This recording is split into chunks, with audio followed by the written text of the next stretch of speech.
Easy people, welcome back to my channel at Big Steve MCFC. The season is upon us. First game of the season. The treble winners. We're back. We're sick of watching Coronation Street. We're sick of going out with the kids.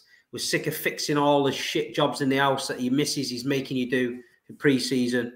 We're back. And no bigger game for Manchester City. Burnley, Friday night under the lights.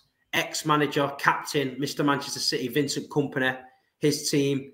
And to talk to me about the game is my good friend Joe Redmond from the Turfcast. Joe, how are you, mate? Yeah, good, thanks, mate. How are you? I'm really good, mate. I'm really good. Obviously, the season we had last season, the season you had, I think we're both happy and just ready for the season now.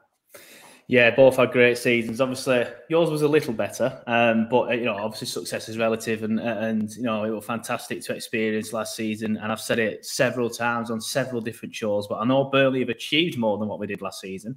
In my lifetime, finishing 7th is the best we've done, qualified for Europe. But last season was my favourite actual season watching Burnley. Like it was the best ever season of my life. I'm 35. I know I don't look it, but you know, I've seen us achieve more, like I said, but definitely my favourite. Just what we achieved and the way that we did it. It was brilliant. Really enjoyed it. And we'll start there. We'll start, obviously, you get relegated. You're looking for a bit of inspiration. I know a lot of Burnley fans. I've got a lot of friends up there. Rumours are circulating. Vincent Kompany is going to be the new manager. What are you thinking when you hear that? Are you positive? Are you thinking he's inexperienced? And is it a step backwards? Or are you thinking, you know what he did for Manchester City obviously was a great player and a leader. Was you open to the idea? Were the Burnley fans like, yeah, let's have it, let's just go with it? Or was some a bit like, no, we need a proven manager, you know what I mean?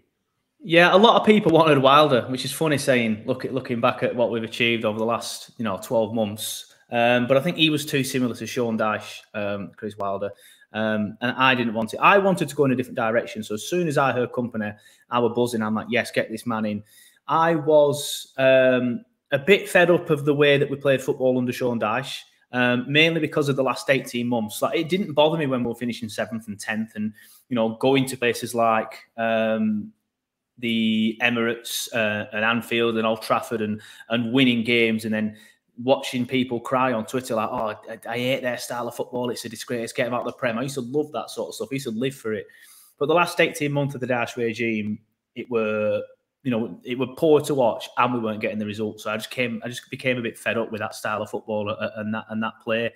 So as soon as I heard Vincent Kompany's name, I thought, yeah, he'll be brilliant to get us in. He's going to want to play in a similar style to what he's wanted to have done in his time under Pep at City, and try and emulate the style that he played at Anderlecht, which is exactly what he's come in and done. So, yeah, I wanted Kompany because I knew it was going to be a big turnover in players, because I knew a lot of the older lads that had been leaving in the higher earners, and I didn't think there'd have been anyone better than Vincent Kompany to come in and oversee like a high turnover of players. You're going to want someone who's got an eye for a player, and Vincent Kompany's obviously that man, and he's proven it in the last season at Burnley. So I wanted him, and yeah, he's been fantastic since he's come in. Yeah, he came in. I spoke to his wife a few times.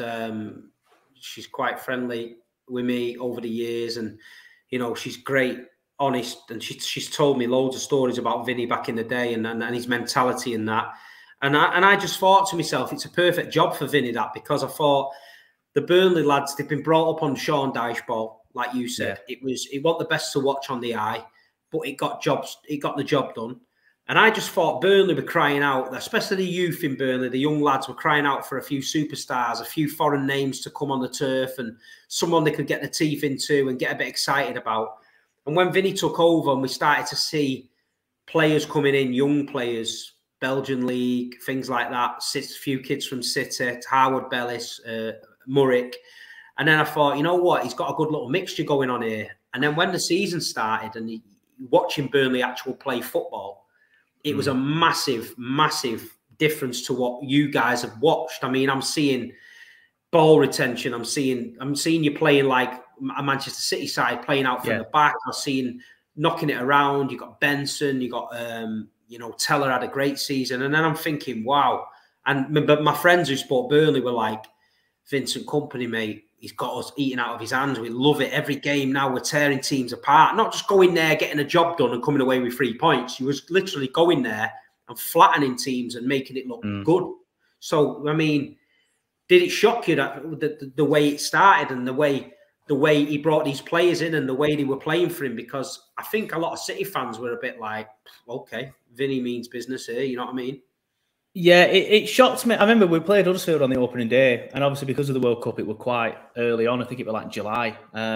And with the first 10 minutes, I was like, we have inverted fullbacks here. What is this? Like, we couldn't work out the formation. Then Cullen would be, obviously Cullen's a deep line midfielder. He'd be dropping into the centre half, while the centre half would be going out wide. I'd be like, I don't really understand what's going on here.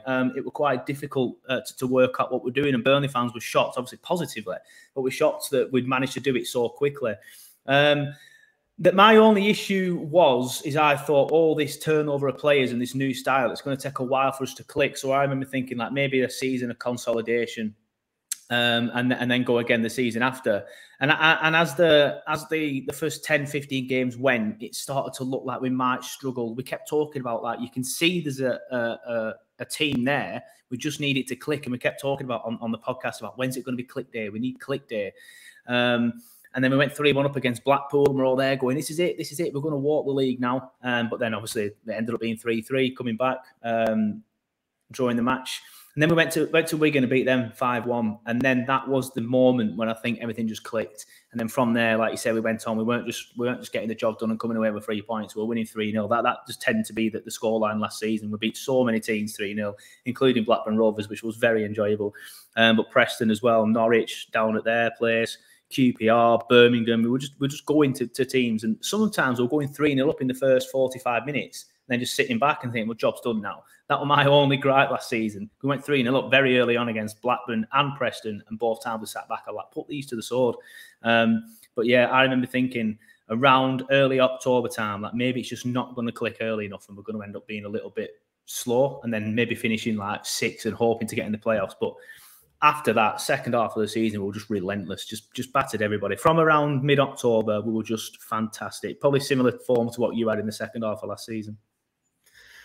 And obviously, we was on our own journey in the Premier League and doing what we were doing. So we keep an eye on Burnley. But who were the players at Burnley last season, the ones he brought in? That I know Teller played really well, and I was surprised he didn't sign him, whether that's that Southampton not letting him go or what. I know Harwood Bellis was out there on loan. I mean, Taylor's been all over the place. I was shocked that he never made that permanent. I know you've gone and signed James Trafford, who's a fantastic goalkeeper. Yeah. Murrick, I mean, listen, I know both of them goalkeepers, and in my opinion, Trafford's a lot better than Murrick. Murrick was a bit, I don't know, I think he was a bit eccentric for City. I don't think he was a bit comfortable as what Trafford is. I think Trafford is so cocky as well, that he believes in himself, you know what I mean? Like, he's going to be the England goalie. He's going to one day 100%. Play at the highest level. So, I mean, who was it last season that did it for you? And are he still there at Burnley now? Yeah, well, my favourite player last season was Teller. I'm disappointed we've not signed him. It is more Southampton wanting, I think it's 20 million they want for him. But they seem to be doing that to a lot of people at the minute this season, Southampton. They've got, I think, West Ham fans on strings, Liverpool fans on strings, and us on strings, just wanting to sign their players. But they're just asking for big fees because they've got the money, so they don't need to sell. And of course, if you've got somebody like Teller on your books, you're not going to want to let him go. So Southampton are sticking by their guns. So yeah, disappointed we're not signed him. But Manmo Benson, I think he's the standout for the lads that are still there. Fantastic. He gets the ball on the right-hand side, he cuts in and puts it in the top corner. Like, you know what he's going to do, but you can't stop him. He's basically what Arjen Robben was 15 years ago. Probably not to that quality yet, obviously, but he will do that pretty much every single game. Whether we can do it in the Prem or not, I'm not sure. Where did they get him from, Vincent? He were another Belgian club. Again, I'd not heard anything about him until we signed him. Same with Zarore. He came from Belgium, I think. We signed so many players last summer. I think it was 16 in the end. It's hard to keep track of where they all came from. But a lot of it were the Belgian league. Zarore, like I said, when Zarore came to Burnley, he was a little bit of an unknown as well, and he started off very well. He played for Belgium at youth level, so like under 19s, under 20s, that sort of thing. But Morocco wanted him at the World Cup, so he went to the World Cup Morocco, changed allegiances. I think he had about 11,000 followers on Instagram when he joined Burnley. He's got like 1.3 million now. So they've all just been on this journey. Cullen as well. Cullen's not one that's you're going to watch and be like, yeah, he's brilliant, but he's one of the lads that glues it all together in that defensive midfield role. But he's going to be missing on Friday night, which is a shame.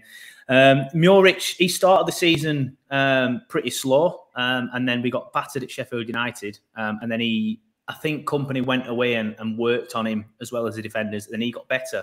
In the second half of the season, he was really good. Obviously you've mentioned Harwood Bellis. He were fantastic at the back. It's a shame we couldn't make him permanent, but I never thought we would do. Although his path does seem to be blocked to the first team at City, I think he's good enough to be a defender at City in the next 2-3 years. He might be one that you put a buyback clause in, that sort of thing. And Jordan Bayer as well. He's a centre-back as well. He's been fantastic. We signed 16 players last summer, and I think there's only, probably off the top of my head, 2 of them weren't absolutely brilliant. There was Dervisoglu from Brentford, who went back to Brentford. Didn't really get a chance, to be fair. When he came in, he looked all right. And Darko Cherlinov, I think he's going back out on loan as well now. So we'll see what the situation is there with them. But pretty much all the other signings were brilliant. So it's a shame that Teller and Taylor and Maatsen as well, he were fantastic at left back. Obviously, he's gone back to Chelsea. So I think he will be in the Chelsea team this year as well. So that just shows how good he is at the minute. But it's a shame that them 3 have had to leave. But still got fingers crossed on Teller personally. But yeah, we signed so many players last year, so many. But a lot of them, 99% of them, were very, very good and did a job brilliantly for us. And this pre-season, he's got in the market again. Nathan Redmond. Sander Berg's just joined from Sheffield United, good player, and Trafford. And then there's a couple, again, I think he bought someone from Basel and he's dipped his toe in the water again. I mean, can you tell us about the signings this season and what you've done pre-season? Anyone standing out for you? There's Zeki Amdoune. He's coming. He was labelled as the Swiss Messi. How legit that is, I'm not sure. But he comes in with high hopes. You've mentioned Redmond there. He brings experience. There was a lot of talk of Townsend, who was on trial with us. He did very, very well. He's probably the one that stood out the most, but apparently the rumours are he's failed his medical. So we're not sure what's going to happen with that one. Obviously, he had that big injury with Everton, didn't he? So he stood out very well as well. So I'm disappointed at that one. Sander Berg, it only happened yesterday, so I've not had a chance to see him play, but we know what he's capable of in the Premier League. Obviously, he played for Sheffield United there, played against us last season with Sheffield United. There's a young lad coming called Luca Coliosho. He's an Italian-American 18-year-old. He's rapid, absolutely rapid. He looks good. And obviously, you mentioned Trafford. Like Trafford, I was buzzing when we signed him. And it's caused a bit of debate, on the Burnley hashtags, like who we're going to play, Muric or Trafford. And Muric has actually had the better pre-season. But I think Trafford has got a higher ceiling than Muric. I think at the minute it's going to be that's probably the most interesting talking point at the minute for Friday, like who he starts in the goalkeeper's position. And I think right now it might just opt with Muric, but then I think you're setting your standard for the season then. So whether that means he'll keep him there for the rest of the season, I'm not sure. But yeah, been in the market a lot. Apparently, there's going to be another signing today. We're still trying to get Teller and Maatsen, the rumours are. I don't hold too much hope for Maatsen, though, if he's in Poch's plans. But yeah, another busy summer at Turf Moor. And January are busy as well. So it's this constant turnover of players that Kompany wants in, which is good to see because, like I said, he's got an eye for a player. And out of all the signings he's made so far, there haven't been many bad ones. Yeah, there was talk around City pages and that Cole Palmer might end up at Burnley on loan. Like Cole's been really good for us. But yeah, he looks like he needs to play to me. I mean, I spoke to him on Sunday after the game at Wembley. He scored that great goal. And he said to me, this is my season, standout season. So the way he was talking, I was getting the vibe he was going to stay, maybe fight for his place. I've been to the training ground a couple of times doing the pre-season tour early in the morning, and Harwood Bellis has been there training with Colo Torre. I've seen him a lot. And I think there's about 15, 16 players that are in no man's land. They can't play for the under-23s. They're not going to get in the first team. I think they're just keeping themselves ticking over. So I expect late moves for people like that. I mean, how did Bellis do for you last season? Did he get injured for a while, or was he good? He did get injured for a little bit, not too long. I still think he played around 30 games. Obviously, you have to look at the stats on that to be exact, but probably more than that. I think about 35. He was brilliant. He was him and Jordan Bayer at centre back. It was probably one of the best partnerships that we've ever seen at championship level. And obviously, some people will point to Tarky and Ben Mee, but they were fantastic. It's a different sort of partnership from what we're used to as well. Like Tarky and Ben Mee, they're bruisers. They'll put the body on the line. These are different sort of defenders. They can play out from the back. They can move with the ball. That's probably one of Taylor's best strengths, playing out from the back and beating the opposition press. He can just run out with it. Like if the pass isn't on, he'll just run out with it and then take it round him. I don't think he ever messed up doing that. But yeah, that's what I mean about Bellis. He was fantastic for us last season. Definitely belongs in the Premier League and would be able to play for us in the Premier League this season. But then, like you said, that they're in a no man's land where they're probably too expensive for Burnley to spend the 25 million that City probably want for him, but yet not good enough yet to get in the City side because City are an elite team. So it's a difficult one for them. And with Cole Palmer as well, when he scored that goal on Sunday, I think it was, weren't it? Yeah, it was Sunday. I remember thinking, well, that's him off the table now then. City might want to use him. But then I've seen today that West Ham are looking at him. So I think if West Ham are looking at him, I think we should get back in there. Yes, West Ham are obviously a bigger club than Burnley and we'll have higher aspirations for us this season. But we've got the Kompany factor. So, I'd love Cole Palmer at Burnley. No, it'd be good. So, Joe, the game tomorrow night, a lot of people who aren't City fans always say to me, love to play Man City early in the season before you get going, before they got the tails up. You guys have still got the confidence flowing. Vinny had you in really, really early from pre-season. Sometimes the promoted teams, when they start in the Prem, they do start quite good because they've still got that rhythm. I don't know what to expect from Burnley tomorrow. It's not like we can go there and think, right, it's Sean Dyche, it's Ashley Barnes. It's all them boys. We're going to get elbowed, kneed, dragged around the park, loads of aggression.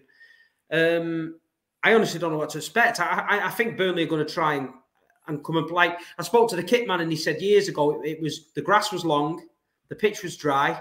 He said Dyche had it all teed up for them.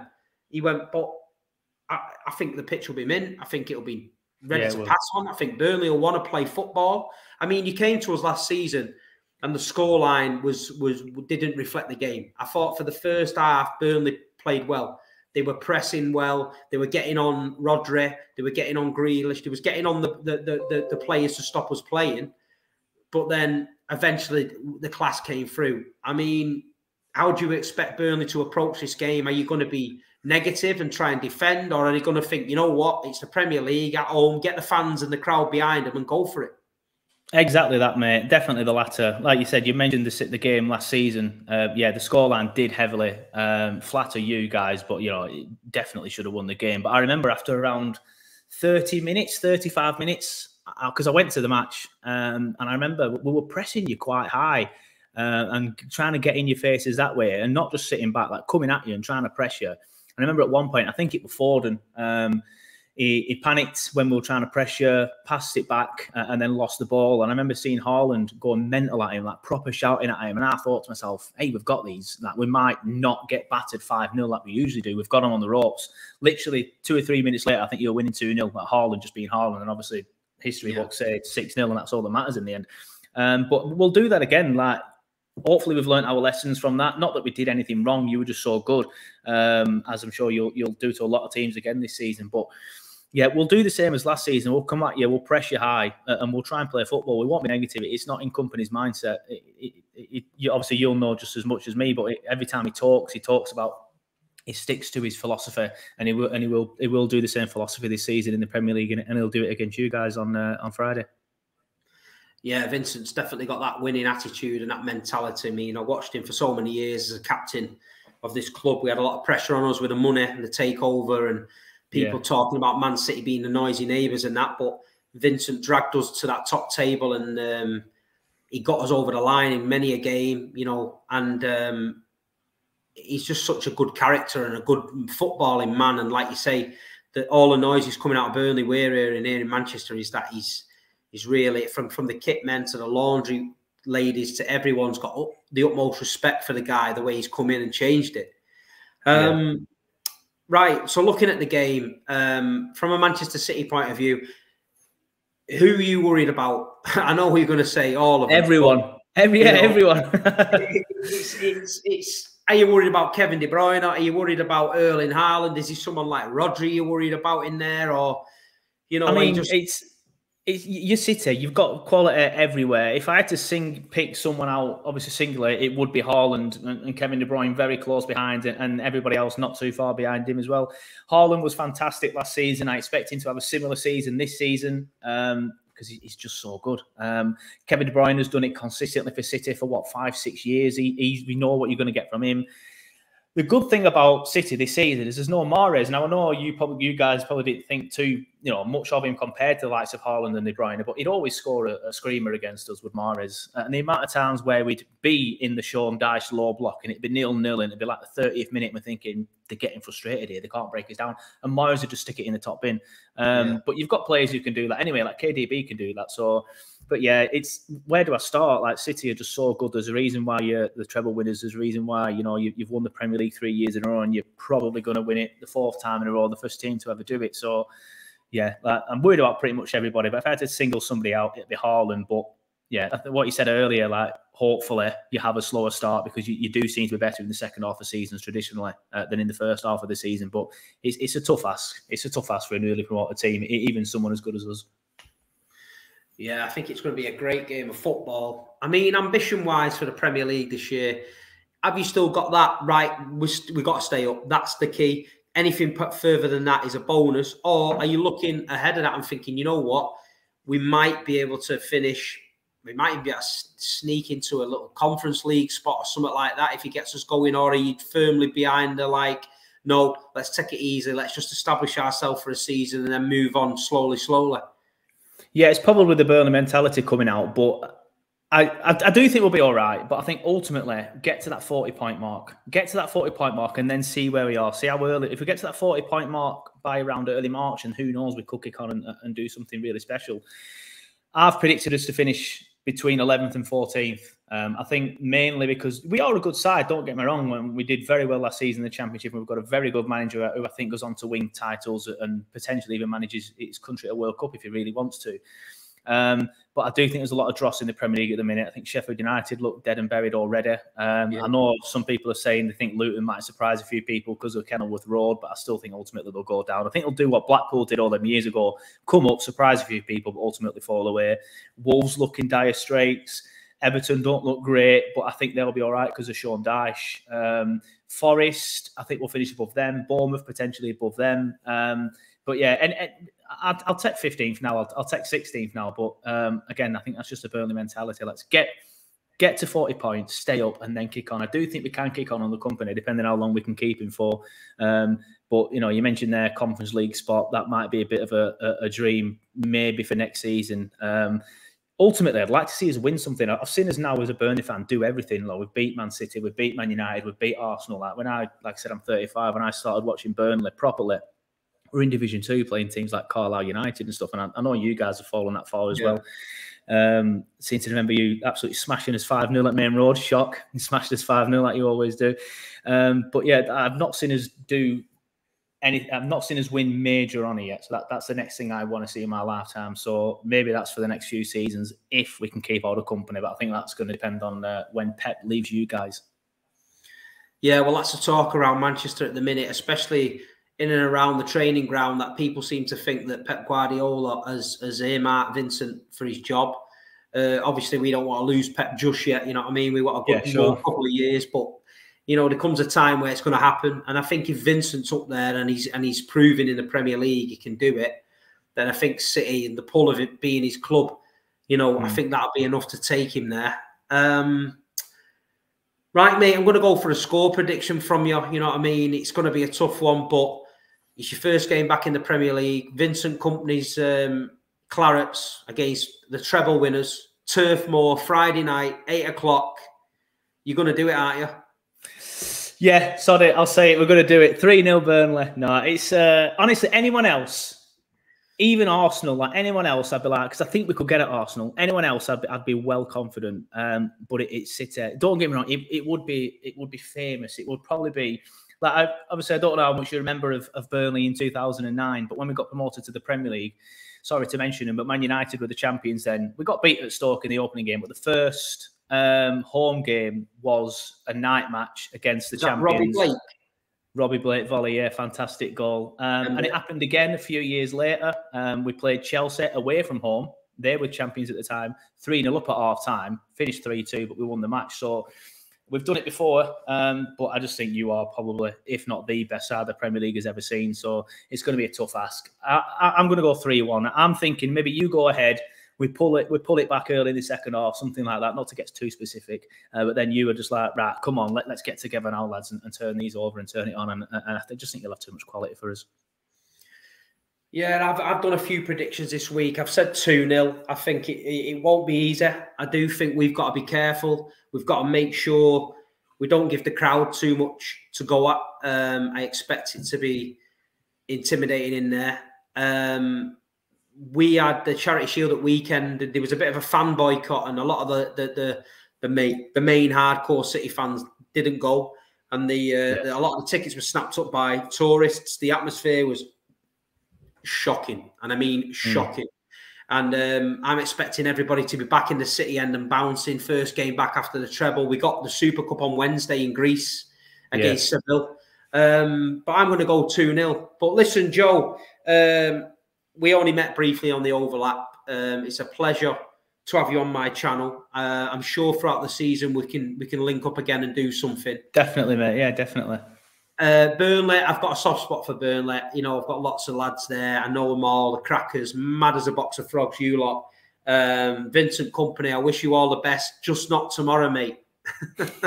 Yeah, no, thank you. It's a pleasure to come on your channel, mate. Obviously, like you said, we met at the overlap the other day.